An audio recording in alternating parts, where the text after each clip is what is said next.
नमस्कार दोस्तों, आज मैं आपको सत्यकाम जाबाली की कथा सुनाता हूँ। जाबाली ने बचपन से ही अपने पिता को नहीं देखा था। वो जब छोटे थे तब भी वो देखते थे कि सभी उनके साथ के जो मित्र थे उनके पिता भी थे और माता भी थी, लेकिन जाबाली के पिता नहीं थे, उनकी सिर्फ माता थी। अगर उन्होंने अपनी माता से पूछा भी तो कभी उन्हें स्पष्ट उत्तर नहीं मिला कि उनके पिता कौन थे।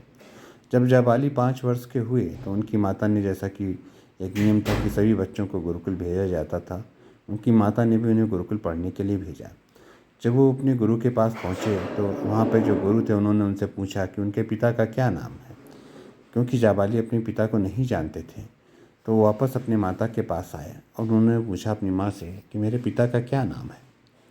तब उनकी माँ ने बोला कि बेटा, मैं एक धनी व्यापारी के सेवा में थी, तो उसके यहाँ जो भी लोग आते थे मैं उन सब की सेवा करती थी। तो क्योंकि मैं सभी की सेवा में रहती थी तो तुम्हारा पिता कौन है ये मैं नहीं जानती, ये कोई भी हो सकता है जो उस वैश्य के घर आया करते थे।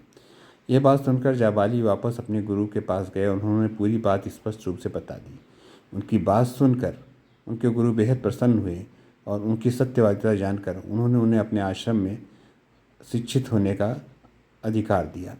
तो मेरा ये कहना ये है कि जब प्राचीन काल के भारत के गुरु और ब्राह्मण एक वेश्या के पुत्र को, जिसके बाप का कुछ पता नहीं हो, उसे अपने यहाँ शिक्षा दे सकते हैं, तो हमारे भीमटे जो हमेशा दावा करते हैं कि पढ़ने नहीं दिया, इसमें कितनी सत्यता हो सकती है। तो आप खुद ही सोचिए, अगर वेश्या का पुत्र पढ़ सकता था तो भीमटे क्यों नहीं? ये पढ़ना चाहते ही नहीं थे, इसलिए नहीं पढ़ पाए।